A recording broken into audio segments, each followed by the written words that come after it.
The disappearance. In the late 1970s, Atlanta was a city on the rise, buzzing with energy and a sense of progress. Yet beneath this optimism, a darkness was quietly taking hold. It began with the disappearance of a 14-year-old boy named Edward, who was well known in his neighborhood for his bright smile and love of basketball.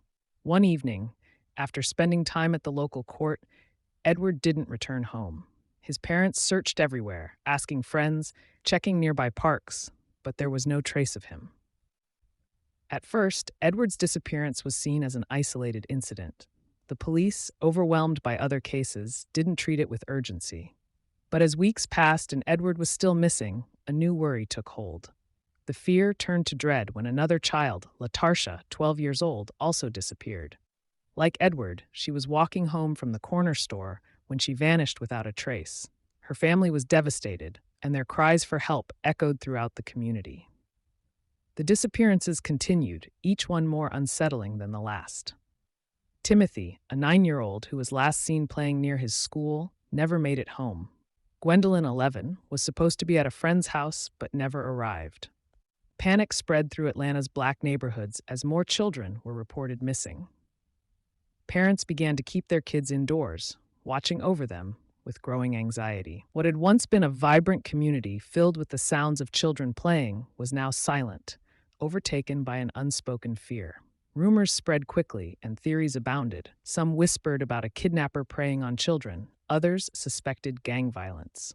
The police, pressured by the growing number of cases, finally began to take action, but progress was slow. Investigators struggled to find any connections between the children, apart from their age, race, and neighborhoods. There were no witnesses, no clear patterns, and no evidence to lead them to the person responsible. As the city's unease grew, local leaders urged the community to remain vigilant. Parents organized watch groups, and flyers with photos of the missing children were plastered on walls, telephone poles, and store windows. But despite their efforts, the number of missing children continued to rise. What had begun as a few tragic incidents was now a full-blown crisis. The families of the lost children clung to hope, but each day brought new disappearances, deepening the sense of dread that gripped Atlanta. It was clear that something terrible was happening, but no one knew how to stop it. The investigation. As the disappearances continued, Atlanta's police launched an investigation, but it struggled to gain traction. At first, the cases were treated as unrelated incidents. Most of the missing were black children from lower-income neighborhoods, and the authorities were slow to recognize the pattern. But by late 1979, with 7 children missing, it became impossible to ignore the growing crisis. The community was gripped by fear and pressure mounted on law enforcement to act. Detective Harold Dawson was assigned to lead the investigation. A seasoned officer, Dawson was known for his perseverance, but he quickly realized he was up against something unprecedented. As he pored over case files and met with the families, a chilling pattern emerged. All the victims were black. Most were boys aged between 7 and 14, and they had vanished from similar neighborhoods. Dawson suspected the disappearances were connected, but there were no solid leads. Then, in early 1980, the city's worst fears were realized. The body of 13-year-old Anthony was discovered in a wooded area. He had been strangled. Weeks later, 2 more children were found dead under similar circumstances. The media began calling it the Atlanta child murders, and the story spread across the country. The killings sent shockwaves through the community, and parents were consumed by fear, holding their children close and avoiding letting them out of sight. The police were under immense pressure to find the killer, but progress was slow. With each passing week, new names were added to the list of missing or murdered children. The investigation expanded, and a special task force was created to coordinate efforts between local police and federal authorities. The FBI was brought in, and hundreds of officers patrolled the streets, scouring neighborhoods for clues, but the killer remained elusive. Detective Dawson felt the weight of the city's hopes on his shoulders. He spent sleepless nights going over witness statements, hunting for patterns, and pursuing every lead.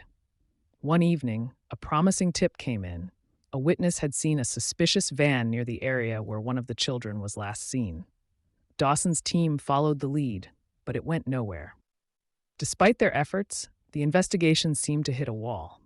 With every new disappearance, the city's anxiety grew, and the family's anguish deepened. Dawson was determined to find the person responsible, but with no solid evidence and a growing number of victims, the case was slipping through his fingers, and the killer remained in the shadows. The city on edge. By mid-1980, Atlanta was in a state of panic. The number of missing and murdered children had risen to 15, and there seemed to be no end in sight. Fear had overtaken the city, and life changed drastically, especially in the black neighborhoods where most of the victims lived. Streets that were once filled with children playing were now silent. Parents, gripped by fear, kept their kids indoors, and every evening was spent checking doors, windows, and locks. As the killings continued, the community became more desperate for answers. Protests erupted, and people marched through the streets, demanding action from the authorities. Public meetings were held, where residents spoke out about their frustration, anger, and fear. Many felt that the police weren't doing enough, and some accused them of not taking the case seriously because the victims were black. The local media amplified these concerns, and soon the national press picked up on the story, bringing even more attention to the city's crisis. The Atlanta Police Department, overwhelmed and facing criticism, expanded the investigation. A special task force was created, bringing together local law enforcement and federal agents, including the FBI.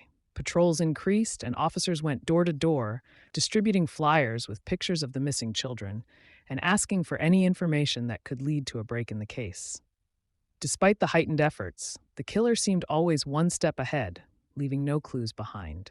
Detective Harold Dawson, who had been on the case since the beginning, was relentless. He interviewed witnesses, chased down tips, and scoured every piece of evidence, but the investigation seemed to be going nowhere. Leads that seemed promising would quickly evaporate, and each time a new body was found, it felt like a devastating blow, not only to the families, but to the entire city. Rumors and theories circulated widely. Some whispered about a lone predator, while others believed there was a larger conspiracy at play. In the summer of 1980, as another body was discovered, the atmosphere in Atlanta reached a breaking point. Community leaders urged residents to form neighborhood watch groups, and parents began to organize carpools, ensuring no child had to walk alone. There was a pervasive sense of fear and suspicion. Every stranger was a potential threat, and every unexplained noise at night sent chills through homes. For Detective Dawson, the stakes were personal. He could see the faces of the families who had lost their children, hear the pain in their voices, and he felt a growing sense of failure as the killer continued to evade capture. The city was on edge, and as the task force struggled to make progress, the pressure to solve the case intensified. But with no clear suspect, Atlanta remained trapped in a nightmare, with no end in sight. The arrest and aftermath. By 1981, the case of Atlanta's missing and murdered children had become a national crisis. The city was gripped by fear, and the pressure on law enforcement to find the killer was immense. With 28 children, teenagers, and young adults now confirmed dead or missing, the community's patience had worn thin. The task force, despite all its resources, seemed no closer to catching the person responsible. Parents lived in constant fear, and the once vibrant neighborhoods were shrouded in despair. Then, in May 1981, a breakthrough finally came. In the early hours of the morning, police officers patrolling near the Chattahoochee River heard a splash, as if something had been thrown into the water. They spotted a car driving away and quickly stopped it.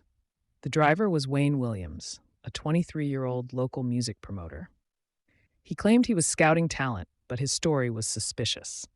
The area where he was seen was close to where the bodies of several victims had been found, and the splash hinted that he might have been trying to dispose of evidence. With little to go on, the police placed Williams under surveillance.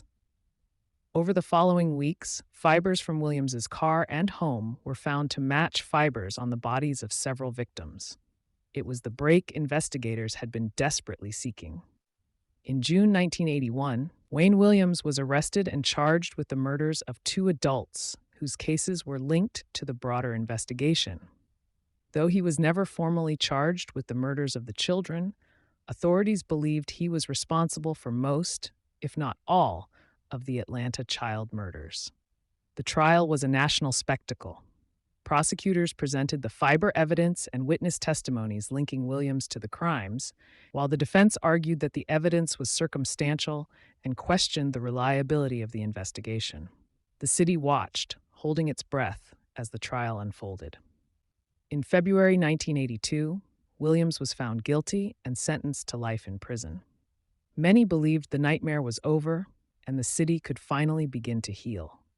But the conviction did not bring closure for everyone. Some families of the victims felt justice had not been fully served, convinced that Williams was a convenient scapegoat to quickly close the case. Over the years, doubts about the investigation's thoroughness lingered, and questions remained about whether there were other perpetrators involved who were never caught.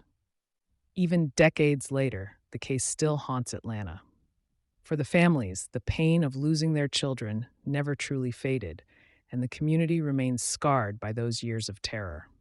The arrest of Wayne Williams ended a chapter, but the story of Atlanta's lost children endures as a grim reminder of a dark period in the city's history, when an entire community was gripped by fear, and the lives of the most vulnerable were stolen in the shadows.